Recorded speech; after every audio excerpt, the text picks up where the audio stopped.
Hello hi. SBI life మన కోసం, మన పిల్లల కోసం, మన పిల్లల భవిష్యత్ కోసం SBI life smart scholar insurance అంటే జీరో ఏజ్ నుండి 15 ఇయర్స్ వరకు పొదుపు, చదువు, వివాహము అంటే ఈ మూడింటిని ఏ విధంగా ప్లాన్ చేసుకోవాలి అంటే మన పిల్లలకి జీరో ఏజ్ నుండి 15 ఇయర్స్ వరకు ఏ విధంగా అయితే ప్లాన్ చేసుకుంటామో దీని గురించి ఫుల్ వీడియో మా సార్ మీకు ఎక్స్ప్లెయిన్ చేస్తారు. ప్లీజ్ ఫుల్ వీడియో చూడండి, స్మార్ట్ కాలర్ ప్లానింగ్ అయితే చేయండి. Hello hi. ఈరోజు టాపిక్ వచ్చేసి ఎస్బీఐ లైఫ్లో స్మార్ట్ స్కాలర్ అనే పాలసీ. ఈ స్మార్ట్ స్కాలర్ అనే పాలసీ చిన్నపిల్లలు ఏజ్ వచ్చేసి 0 నుంచి 15 సంవత్సరాల లోపు పిల్లలకి మాత్రం ఈ పాలసీ వర్తిస్తుంది. ఇందులో మనం చేయాల్సిందంటే పిల్లల పాలసీ పీరియడ్ వచ్చేసి 25 సంవత్సరాలు, టెన్యూర్ వచ్చేసి 5 సంవత్సరాలు. 5 సంవత్సరాల టెన్యూర్లో మనం 50,000 నుంచి 10 లక్షల వరకైనా కట్టుకోవచ్చు. కాకపోతే నేను చెప్పే క్లాసు మీకు అర్థమయ్యేటట్టు ఉండడం గురించి నేను ₹1,00,000 అనేది ప్రామాణికంగా తీసుకుంటాను. ఇక్కడ ఫర్ ఎగ్జాంపుల్ మనం ఫస్ట్ ఇయర్ ₹1,00,000 కడుతున్నాము. ఫస్ట్ ఇయర్ నుంచి 5 ఇయర్స్ 5 lakhs కడితే ఆ 5 lakhs తర్వాత మన పిల్లల భవిష్యత్తుని ఎలా ప్లాన్ చేసుకోవాలి, చదువు గురించా వివాహానికి, అది చాయిస్ యువర్స్. చదువుకైతే ఏ విధంగా చేసుకోవాలి, దాని తర్వాత ఎంత బెనిఫిట్ వస్తుంది, వివాహానికి అయితే ఎలా ప్లాన్ చేసుకుంటే ఎంత బెనిఫిట్ వస్తుంది విషయాన్ని నేను క్లియర్ ఎక్స్ప్లెయిన్ చేస్తాను. ఫర్ ఎగ్జాంపుల్ ₹1,00,000 నుంచి 5 లక్షల వరకు అంటే 5 సంవత్సరాలు 5 లక్షలు కట్టినాక మనకి తర్వాత టర్మ్ వచ్చేసి 10th ఇయర్ చదువుకు. అంటే ఫర్ ఎగ్జాంపుల్ 10th ఇయర్ అనుకున్నప్పుడు జీరో ఏజ్ ప్లాన్కి నేను ప్లాన్ చేసి చెప్తున్నాను. 0 ఇయర్ ప్లాన్కి 10th ఇయర్ అన్నప్పుడు అక్కడ ఎక్కడ ఉంటాడు, 5th క్లాస్లో ఉంటాడు. ఆ 5th క్లాస్ వయసుకి వచ్చేలోపు ఇక్కడ మనం కట్టిన ₹5 లక్షలు మనకు వచ్చిన బెనిఫిట్ మెచ్యూరిటీ వచ్చేసి ఒక 5 lakhs, టోటల్ వచ్చేసి ₹10,81,556 అవుతుంది. ఈ ₹556లో 10th ఇయర్ అంటే 5th క్లాస్ చదువుతున్న పిల్లగానికి మనం చదువుకే వాడాలనుకుని ప్లాన్ చేసుకుంటే అక్కడ టోటల్ 10 years ప్లాన్లో 15% అమౌంట్ అంటే 10 lakhsలో 15% అమౌంట్ అంటే ఎంత, ₹1,62,233. ఈ అమౌంట్ పర్ ఇయర్ తీసుకొచ్చాం. అట్లా ఎన్ని సంవత్సరాలు, 10 సంవత్సరాలు. అంటే 5th క్లాస్లో ఉన్న పిల్లలకి 10 సంవత్సరాలు అంటే 15 years అంటే డిగ్రీ అయిపోయేంత వరకు మనం వాళ్ళ ఎడ్యుకేషన్కి ఇది ప్లాన్ చేసుకోవచ్చు. అంటే ప్రతి సంవత్సరం ₹1,62,233 తీసుకుంటాం.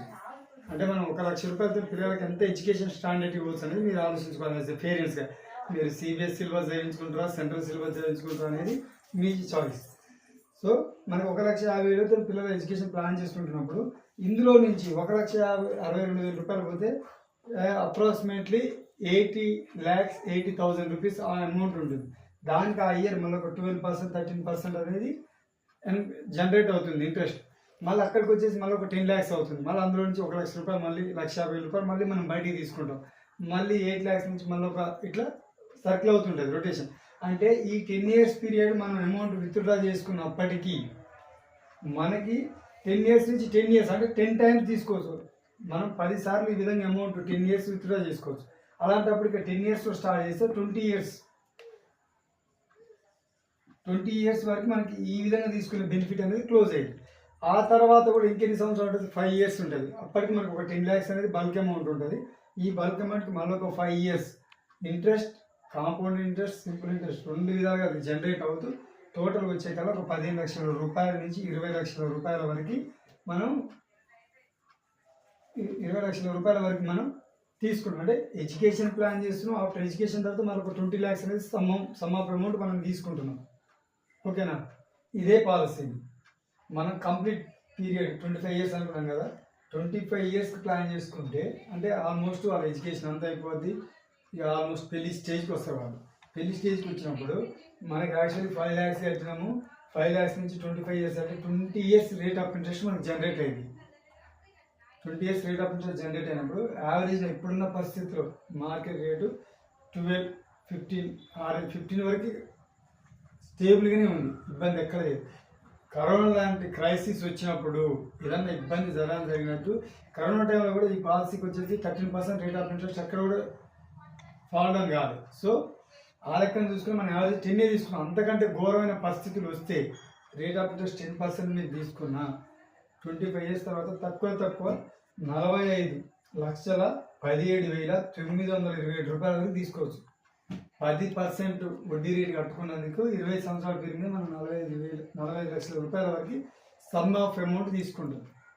అది కాకుండా మనం అనుకున్నట్టు 15, 16, 18 అనుకుంటే అది ఇంకొక 15 లక్షలు 20 లక్షలు పెరిగే ఛాన్స్ ఉంది. అంటే 60 నుంచి 65 లక్షల వరకు కూడా తీసుకోగలుగుతాం ఆ కండిషన్.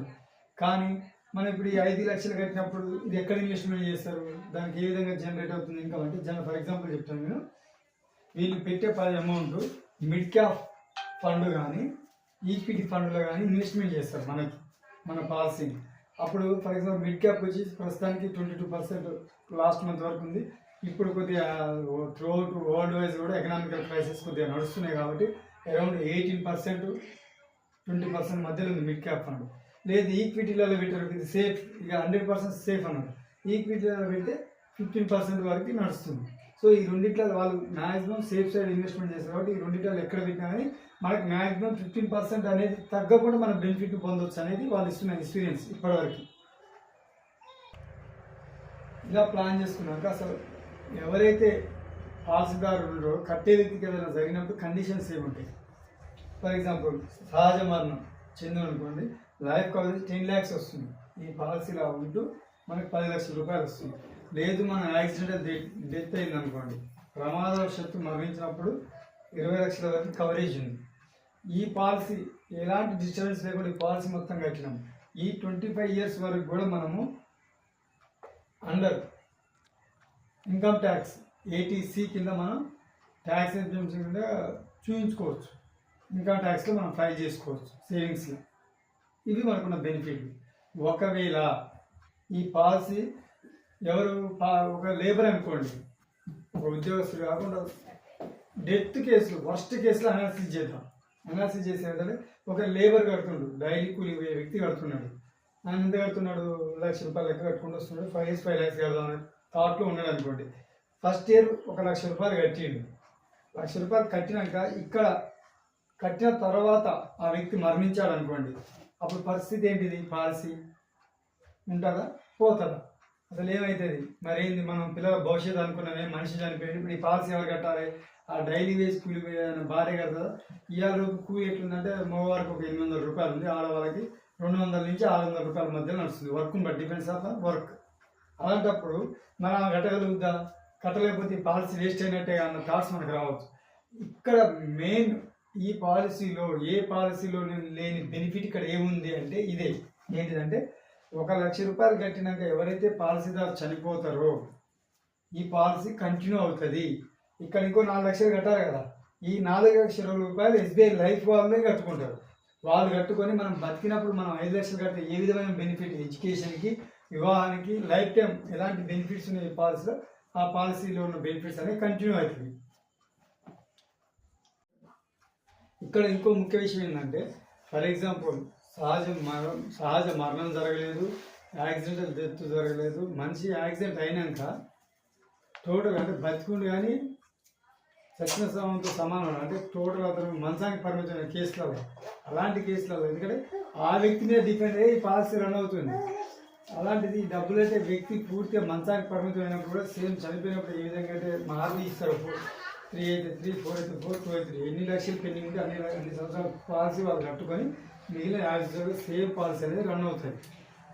అలాగే ఫర్ ఎగ్జాంపుల్ ఇప్పుడు ఇయర్ వైజ్గా ఒక 4 stagesని మనం క్యాలిక్యులేట్ చేసి చూద్దాం. ఫర్ ఎగ్జాంపుల్ ఏజ్ 0 years మనం ఇప్పుడు పెట్టిన పిల్లలకి ప్లాన్ చేసుకుంటే, నా బేబీకి నేను చెప్తున్నాను, ఇప్పుడు మామూలు ఏజ్ 0 సంవత్సరాలు. సో వీడికి 25 సంవత్సరాలు, 10 సంవత్సరాలు ఎడ్యుకేషన్ ప్లాన్ చేసుకున్నా, 25 సంవత్సరాలు ఆఫ్టర్ కంప్లీట్ ఎడ్యుకేషన్ తర్వాత ప్లాన్ చేసుకున్నా, మనకి ఎడ్యుకేషన్ మొత్తం ప్లాన్ చేసుకుంటే అరౌండ్ ఒక 20-25 లక్షలతో వాళ్ళ ఎడ్యుకేషన్ సిస్టమ్ కంప్లీట్ అయిపోద్ది. ఆ ఎడ్యుకేషన్ అయిపోయినాక కూడా 15 లక్షల వరకు మనకి లంసమ్ అమౌంట్ వస్తుంది. అలా కాదు, ఎడ్యుకేషన్కి నేను బ్యాలెన్స్ చేసుకున్నా, total policy after completion of 25 years మనం తీసుకుంటే అరౌండ్ 45 lakhs నుంచి 60 lakhs. అంటే మనం ఏమంటుంది ఇక్కడ at the rate of 10% rate of interest తీసుకున్నాం. 10% అంటే 45 lakhs వరకు, అదనంగా ఇంకొక 5% తీసుకున్నాం. ఈ ఇన్ బిట్వీన్లో మనం లంసమ్ అమౌంట్ తీసుకుంటాం. అలా కాదు, 0 ఇయర్స్ కాదు, ఇంకొంచెం అడ్వాన్స్ అవుతాం, ఒక 5 సంవత్సరాలు అంటే 5 ఇయర్స్ కంప్లీట్ అయిన బేబీ ప్లాన్ చేసుకుంటే ఎలా ఉంటుంది మనకి. సో 5 ఇయర్స్ లెసన్కి పాలసీలో ఇంకెన్ని సంవత్సరాలు ఉంటుంది, 20 ఇయర్స్ పీరియడ్ ఉంటుంది. 20 ఇయర్స్ పీరియడ్లో 5 ఇయర్స్ వీళ్ళు కట్టాల్సిన 5 ఇయర్స్ పీరియడ్ 5 lakhs, తర్వాత 15 ఇయర్స్ ఉంటుంది మనకి. ఏంది మనకి మెచ్యూరిటీ పీరియడ్ 15 ఇయర్స్ ఉంటుంది. సో ఈ 15 ఇయర్స్ పీరియడ్లో ఎడ్యుకేషన్కు వాడుకోవచ్చు. అంటే ఫస్ట్ క్లాస్ అంటే 10 ఇయర్స్ మనకి ఎడ్యుకేషన్ పీరియడ్ వాళ్ళు మనం ప్రొవైడ్ చేసే అమౌంట్ 10 ఇయర్స్ అంటే ఆల్మోస్ట్ ఫస్ట్ ఇయర్ నుంచి 10th క్లాస్ వరకు. 10th క్లాస్ వరకు కూడా ఈవెన్ మనం ఎడ్యుకేషన్కి డబ్బులు వేసుకోవాలి, లేదా అవసరం లేదనుకుంటే అవతల హైయర్ ఎడ్యుకేషన్ కూడా వాడుకోవచ్చు. ఇది కాదు, డైరెక్ట్ ఉన్న మనకి 20 ఇయర్స్ మెచ్యూరిటీ తర్వాతనే వాడుకుందాం అనుకున్నాం అనుకో, ఆ కేసులో ఎంతవరకు వస్తుంది, 30 నుంచి 40 lakhs వరకు కూడా మనకి మెచ్యూరిటీ అమౌంట్ వచ్చే అవకాశాలు ఉంటాయి. విజయ్ ఇప్పుడు ఏ క్లాస్లో ఉన్నాడు, 5th క్లాస్లో ఉన్నాడు, ఏజ్ వచ్చేసి 10 years. Total policy period 25 years, అంటే ఆల్మోస్ట్ 10 ఇయర్స్ తీసేసి 15 ఇయర్స్. 15 ఇయర్స్లో 10 ఇయర్స్ మనకి కట్టడానికి అయిపోతుంది పాలసీ, అంటే ప్రీమియం కట్టే పీరియడ్ 5 ఇయర్స్ పోతుంది. 5 ఇయర్స్ పోతే అప్పుడు విజయ్కి 15 ఇయర్స్ వస్తాయి. 15 ఇయర్స్ వస్తే ఆల్మోస్ట్ 9th క్లాస్ 10th క్లాస్లో ఉంటాడు.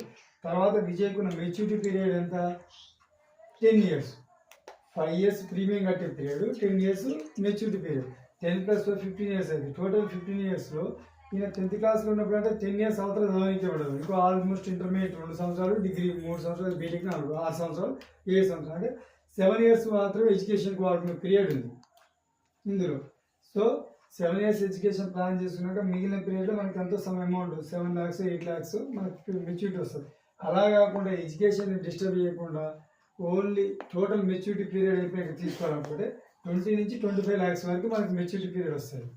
20 నుంచి 25 lakhs వరకు మెచ్యూరిటీ పీరియడ్లో మనకి లంసమ్ అమౌంట్ విజయ్ పేరు మీద వస్తుంది. అంటే 10 ఇయర్స్ అయిపోయిన విజయ్ కూడా at the rate of age of 10 ఇయర్స్లో కూడా ఈ విధంగా ప్లాన్ చేసుకోవచ్చు మనం. ఫోర్త్ కేసులో 15 ఇయర్స్ అనుకున్నాం. మనకి లాస్ట్ ఏజ్, ఈ ఏజ్ దాటి కట్టుకోవడానికి లేదు. ఈ ఏజ్లో కట్టుకోవాలంటే అరౌండ్ 9th క్లాస్లో ఉంటారు. ఇప్పుడు పింకమ్ వచ్చేసి 15 ఇయర్స్, అంటే అరౌండ్ ఎంత ఉంది, 9th క్లాస్లో ఉంది. ఇప్పుడు కట్టుకుంటే ఏమన్నా పాలసీ మెచ్యూరిటీ పీరియడ్ అంతా ఓన్లీ 10 ఇయర్స్ అంటే 5 ఇయర్స్ ప్రీమియం కడుతుంది, 5 ఇయర్స్ మెచ్యూరిటీ పీరియడ్ ఉంటుంది.